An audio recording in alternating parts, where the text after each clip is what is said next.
ระมัดระวังในเด้อคอยขึ้นคอยปีนเต็มไข่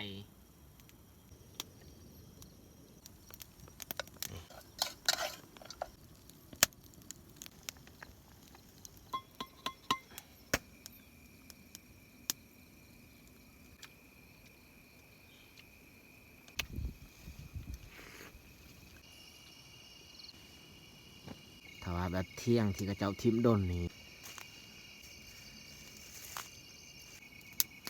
ป้าทอเอาก็นั่งพิงไฟก่อนเดี๋ยวก๊าซมันขึ้น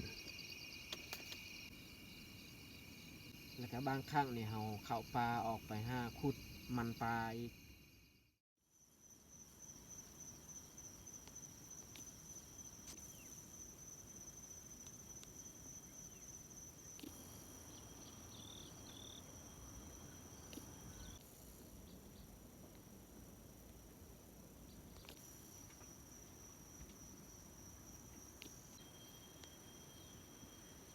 กราบสบายดีเบิดสู่ครูสู่คนที่เขามาเบิ่งมาชมสองของเฮาสำหรับวันนี้ข่อยกับผ้าน้องแยกขึ้นมานอนเทียงไห้เก่าเนาะเทียงไห้ของพ่อเฒ่าเบายึงหรือว่าพ่อเฒ่าเฮานี่แหละเนาะเฮาสิมานอนอยู่นี่คืนนึงมาใช้ชีวิตอยู่นี่เนาะเปลี่ยนบรรยากาศเพราะว่าปกตินี่เฮานอนแต่เทียงไห้ของเฮาก็เลยหาโอกาสวันนี้มานอนมาใช้ชีวิตอยู่นี่สักคืนนึงเนาะแล้วเฮาสิบ่ว่าระยะห่างมาแต่ทุกคนที่ตามเบิ่งนํกันว่าพวกเฮามีการเคลื่อนไหวแบบใดสำหรับค่ำคืนนี้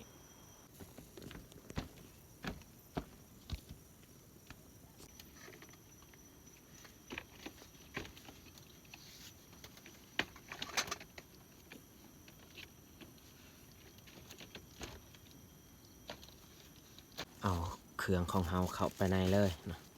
ว่าอยู่นี่มาเบิ่งข้างในโอ้มีซาดด้วยนี่ซาดเขาเจ้าปูหั่นเครื่องซุมนัดนี่เฮาจะบ่แตะต้องเลยเนาะเพราะว่าเที่ยงของเจ้านี่กว้างดีเฮานอน2คนนี่บ่คับแน่นอนเนาะคักได้เที่ยงของเพิ่นแอมเบื้องนั้นแอมเบื้องนี้ก็แอมแต่ครั้งนี้บ่ได้แอมแต่ว่าฟืนนี่บ่มีเนาะฟืนเฮาต้องได้ซอกฟืนมาดังไฟเพราะว่าเฮาสิทำอาหารการกินนี่แหละ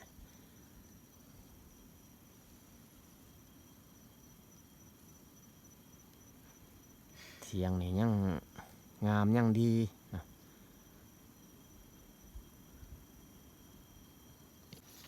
แล้วก่อนพวกเฮาจะมาอยู่นี่นี่เฮาต้องอนามัยก่อนน้องใหญ่เอาสาดหันปัดกวดเลย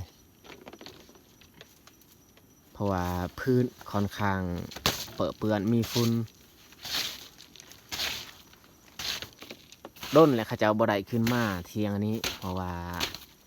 เจ้าเกี่ยวเข้ากะแล้วตั้งแต่ด้นคือกัน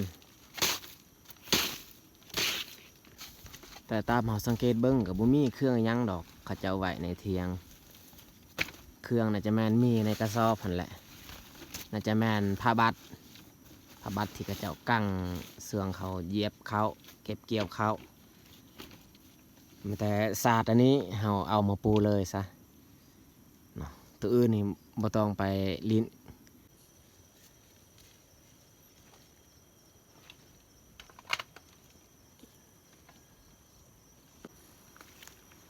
ฟืนที่เราจะจูดเวลาเราทำอาหารการกินนี่แมนเราจะเอาเปลือกไม้อันนี้เนาะอยู่เทิงมันแห้งเอาตัวอยู่เทิงฮะตัวสูงมันแห้งดี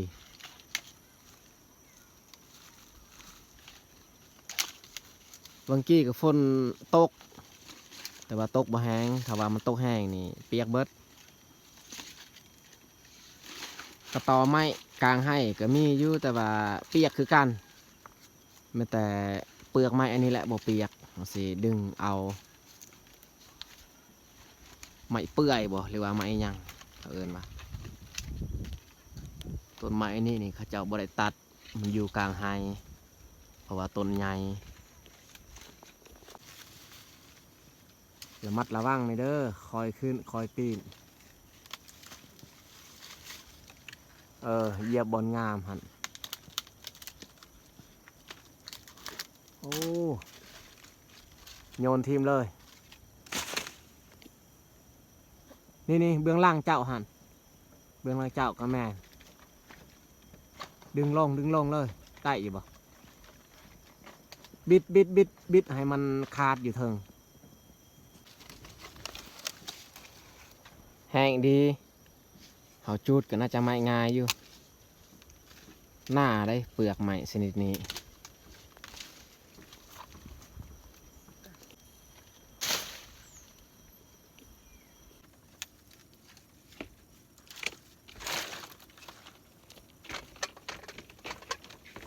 เขาเข้าไปในเที่ยงนี่ก็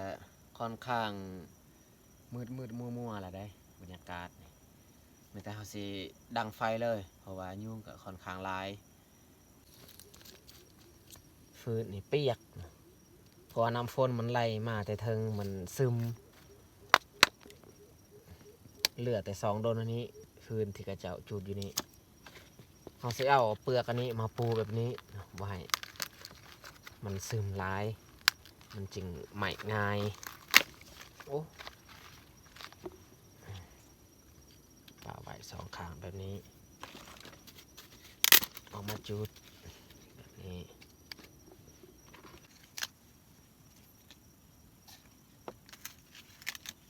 ฟืนแบบนี้นี่มันไหม้ก็ไหม้ง่ายแล้วก็มันสุดก็ง่าย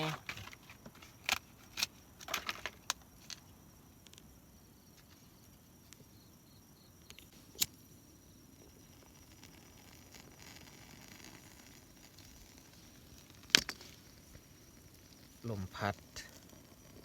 เอาต่อยกับไฟมันบ่อยากขึ้น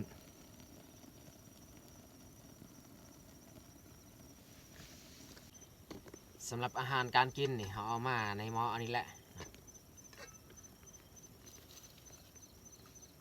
อันนี้แมนพัก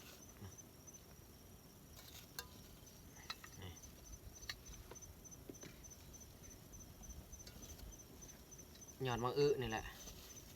แล้วก็แจวส่วนในถุงย่างนี่แมนกบ2 โตกบที่เขาไปเยื่องมือคืนนี้ได้กบ2 โตเอามากินอยู่นี้อยู่บ้านเขาก็กินแล้วเห็ดปนนี่แหละ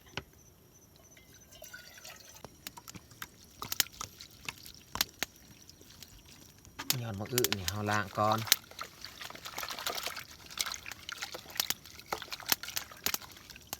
ล้างสำหรับสำนึงเพราะว่ามันบ่ค่อยเปื้อนปานใด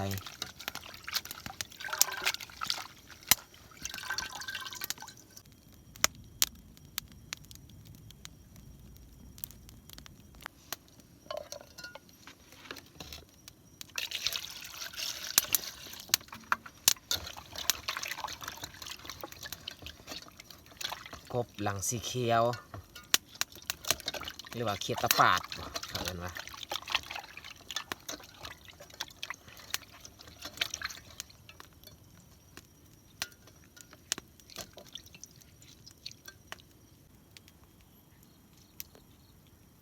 โอ้เต็มไข่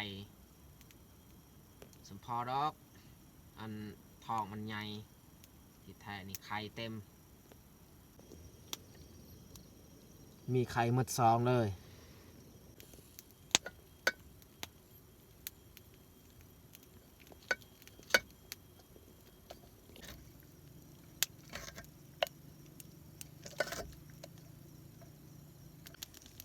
เผ็ดนะฮะตัดเครื่องแบบนี้เลยเพราะว่ามักเผ็ดที่เขาตำก็มีแล้วนี่มักเผ็ดที่เขาตำครบเราใส่เกลือแป้งนัวผักเทียมหรือว่าหัวสิงไทยใส่เบิดเลย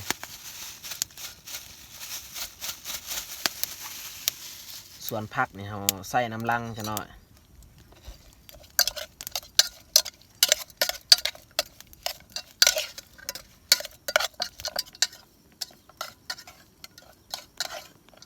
เมื่อเราเอาเครื่องปรุงมาใส่นี่หอมของกินเรา ใส่น้ำเลยซะน้ำเอาใส่บัวร้ายดอกใส่ซ้ำพอดี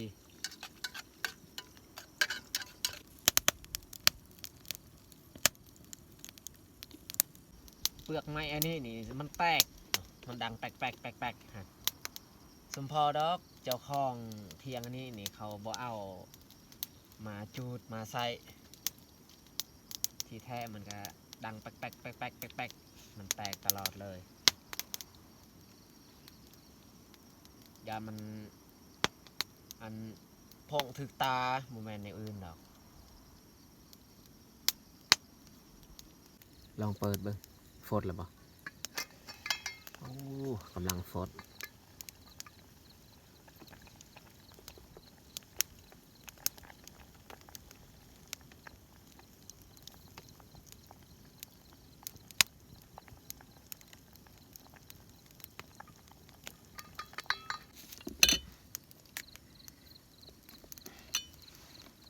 มะเขืออ่อน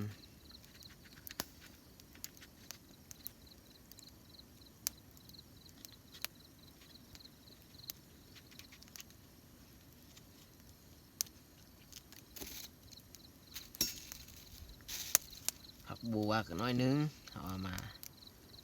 ผักบัวที่เฮาปลูกใกล้บ้านหันมันล่มถึกควายไปซูนเพราะว่าเฮาใส่หลักแต่อันนึงอันนี้หอมอีตูเด็ดใบเลย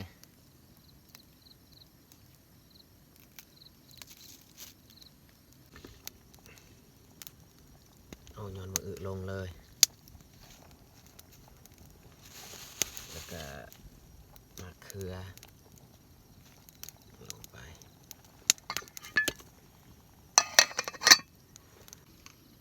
ซุ่มไฟไปรู้สึกว่าหิวข้าวแล้ว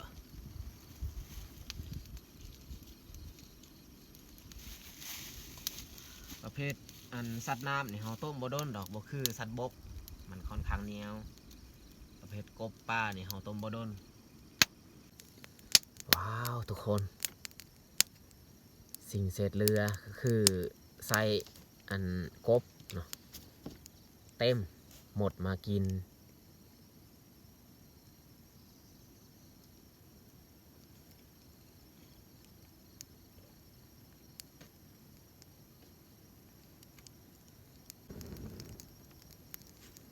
มันมาเป็นขบวนเลยของกินเฮาก็น่าจะสุกแต่เฮาจะใส่ผักหอมบัวกับผักอีตูเรียบร้อยบ่ต้องคนลายก็ได้ปิดไว้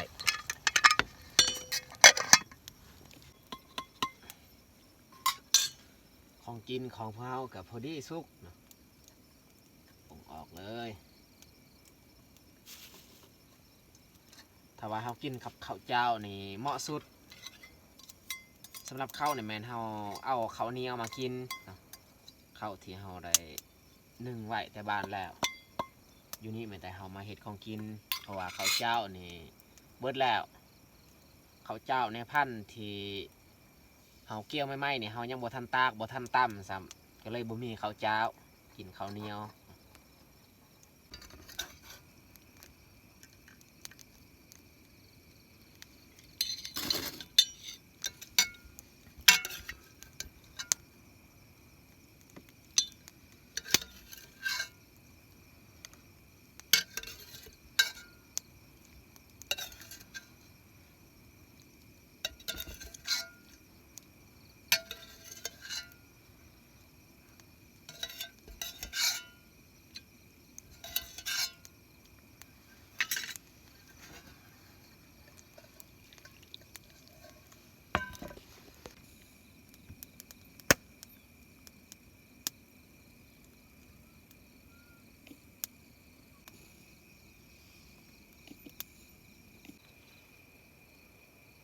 ตอนนี้ก็เวลา6 โมงพอดี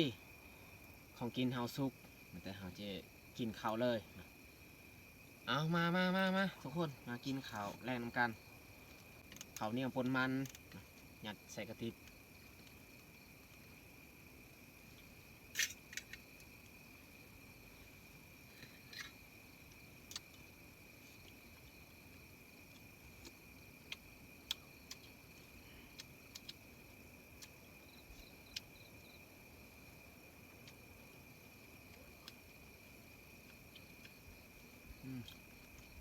ขากบ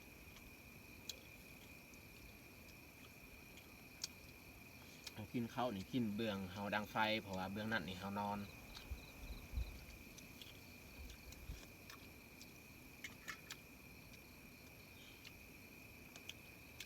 แล้วที่สำคัญเวลาเรากินข้าวนี่เราบ่ควรเฮ็ดเฮียบ่ว่าจะเป็นข้าวหรือว่าของกิน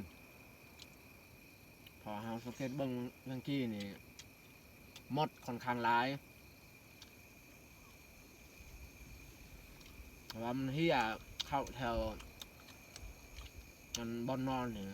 เรานอนบ่หลับแน่นอน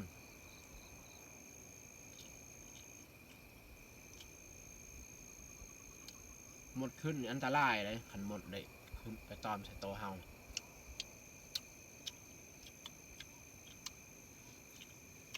ถ้าว่ามันได้เข้าหูยังเพราะว่าจะเป็นหูดังหูอันนี้อันตรายนะมันเข้าไปกัด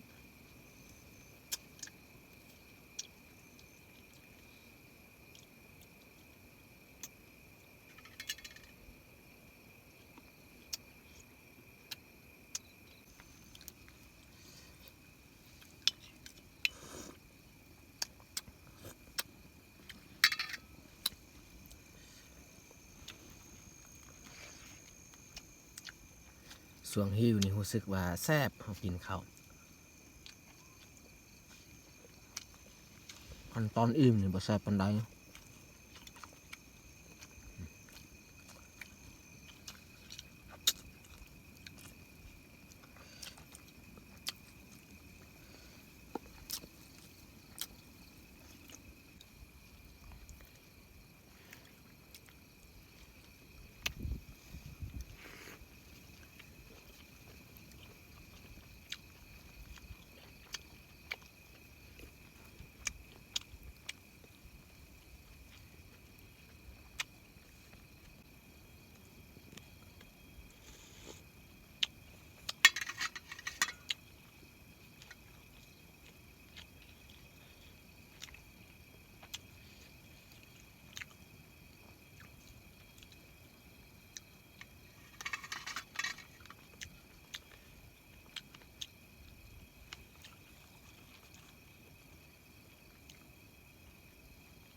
อิ่มเต็มทีกินข้าวอยู่เทียงไฮหรือว่าอยู่ในป่านี่รู้สึกว่ามันแซ่บกว่าอยู่บ้าน โดยเฉพาะนี่เวลาเฮาลงห้วยนี่เฮากินข้าวแซ่บสุดจักเป็นหยังนะบ่ฮู้ว่าทุกคนเคยเป็นคือคอยบอถ้าว่าเฮาได้เข้าห้วย กินข้าวนี่แซ่บขนาด หรือว่าย้อนเฮาได้กินอันซีนปลาบ่มันจึงแซ่บ ก่อนที่พวกเฮาจะหลับจะนอนในเทียงของพระเจ้าอันนี้นี่แม่นเฮาต้องเยียงเบิงเนาะเยียงเบิงอ้อมหอบบริเวณเทียงนี่แหละย่านว่ามีสัตว์บางชนิดที่มันมีพิษมันมาอยู่ใกล้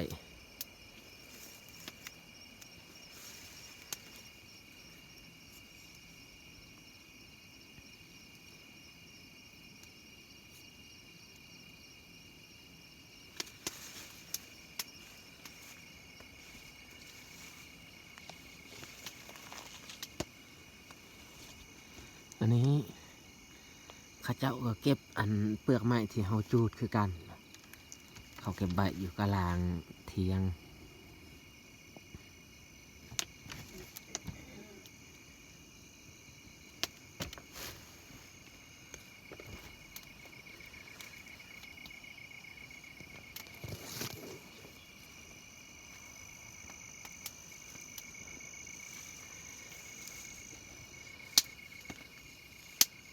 น่าจะบ่มีปัญหาเนาะ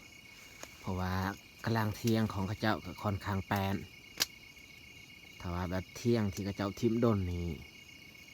มันหกมีโอกาสสัตว์ที่มันหายแหงมันมาอยู่หลังคาเที่ยงนี่เปียกเพราะว่าตอนเที่ยงเมื่อกี้นี่ก็ฝนตก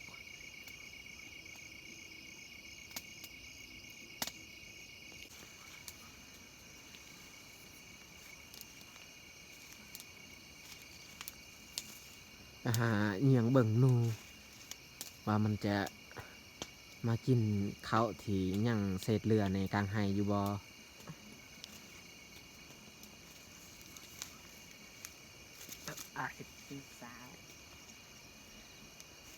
เขาเก็บเกี่ยวเกี้ยงเนาะบ่เรือพอต้นเลยเนาะพวงเขา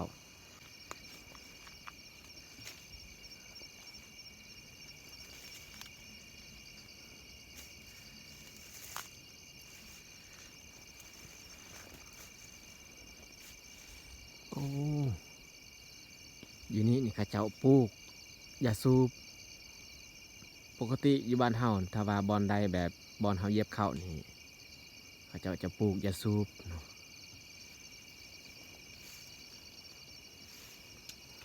เฟืองนี่ก็เปียกเบิด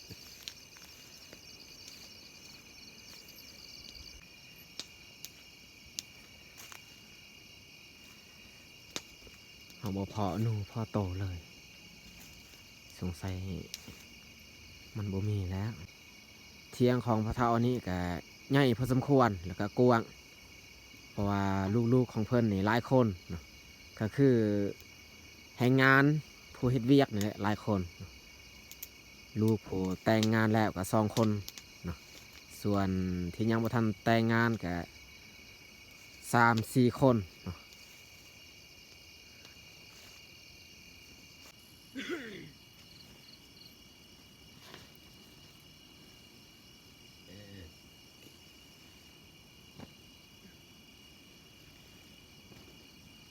โอ้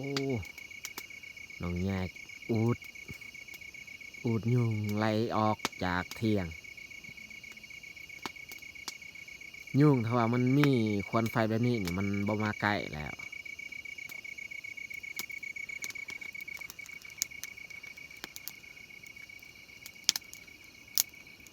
โอ้ย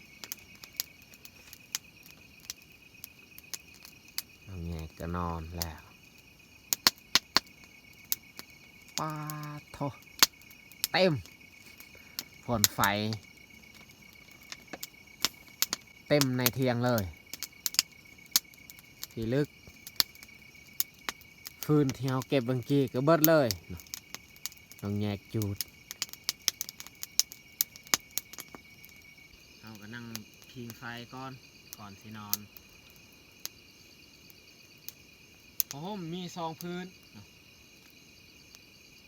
เขาสิตุ่มพื้นหนึ่งแล้วก็สิปะอยู่หันพื้นหนึ่งมุนหัวถ้าว่าช่วงเดือน12หรือว่าเดือน1เนี่ยอากาศช่วงนั้นค่อนข้างเย็นแล้วหนาวแล้วตอนนี้ก็ยังบ่ทันหนาวปานใด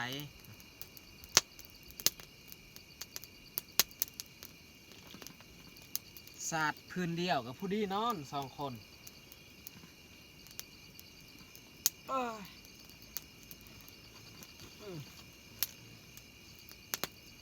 เอ้าแม่งยังนี่เฮ้ยโอ้คิดว่าแม่งที่มันตอด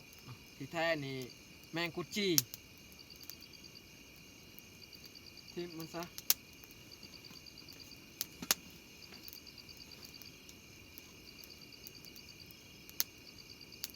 นอนเทียงไห้ของเขาเท้านี่แกสบายอยู่กวางดีมุ้งก็มีมุ้งแต่ว่าเขาจะบกกลางมุ้งมันน่าจะบ่มียุงเพราะว่าเอามาเบิ่งปัจจุบันนี่บ่มียุงนี่ได้มุ้งนี่เอามามุ้งผ้าห่มนี่เขาซีมุนหัวเลยซะมุ้งตัวนี้ บ่ต้องกลางมันดอก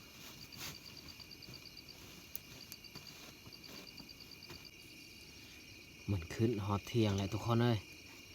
นี่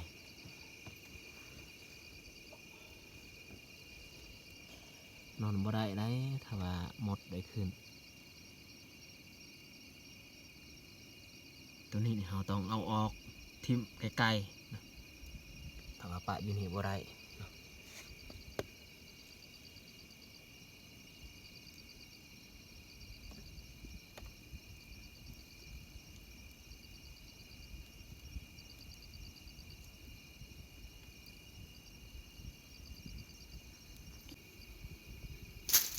เขี่ยทิ่ม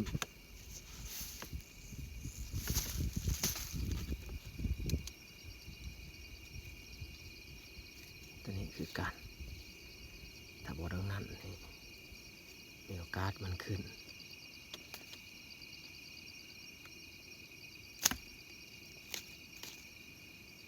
เรียบร้อยโอ้ตัวนี้ยังนี่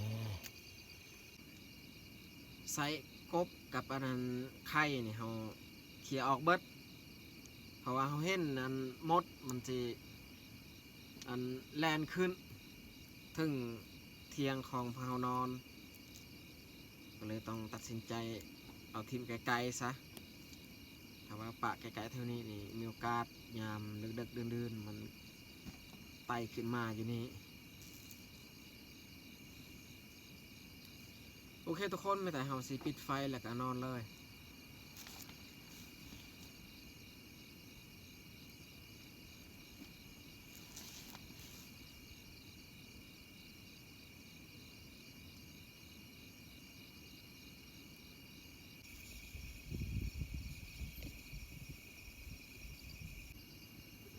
นอนฟังเสียงธรรมศาสตร์เย็นๆ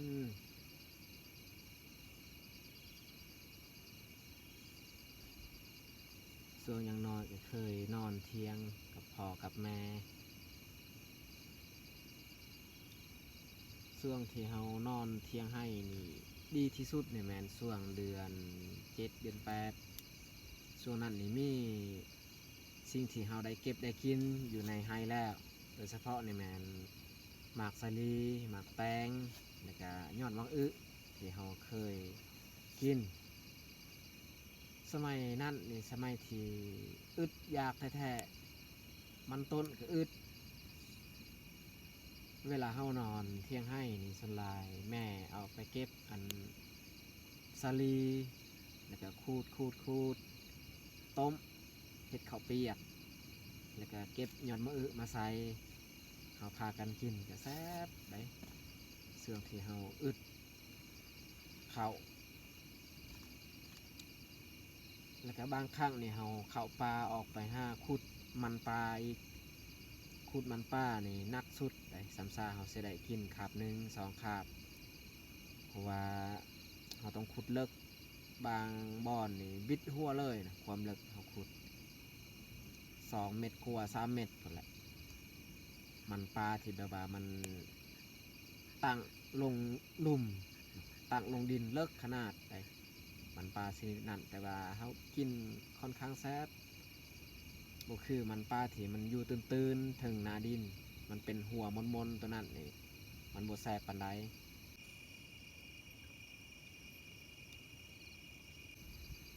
โอเคมาแต่เฮาสิพากันนอนแล้วบัดนี้